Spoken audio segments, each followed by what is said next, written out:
This is for anyone who's sitting there like, yo, I'm not getting anywhere. Every time I try, I don't see any progress. I don't this, I don't that, I don't this, I don't that. I have felt that way lately a lot, and God's shown me that that is simply not the case. You can't think like that because you're in a process. You're in progress. And we're going to get some Bible to back it up right now. We're going to go all the way to Zechariah, which basically at this point, Zechariah is a prophet, and God was talking to him, and he told him about the temple that they were building and was telling him that Zerubbabel, who made it, is going to finish it. But then he also says this in verse 10.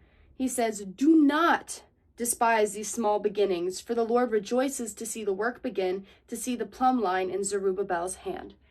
So here is the overarching truth. And yes, this is talking about Zerubbabel, but the truth is timeless. That God does not despise small beginnings. Maybe you're new to God and you're sitting there like, looking around like, how am I supposed to do this? And maybe you've believed God for a long time and you're still sitting there like, well, I'm not like them. They speak in tongues. Maybe I'm not like them.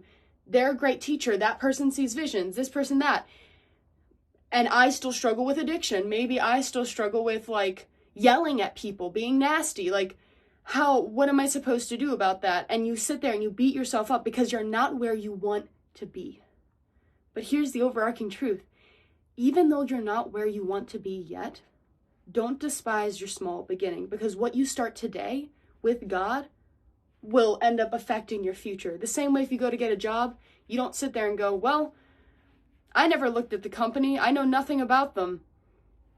I don't have any kind of skills. I'm just going to walk in and demand a job. You don't do that, right? Like you build up skills, you build a resume, you give it in, hope that maybe they call you back. But in this way, you don't have to hope that maybe God calls. You don't have to hope that maybe God will show up, because he does and he will.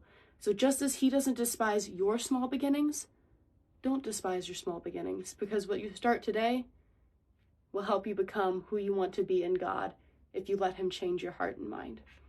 All right. Have a good day.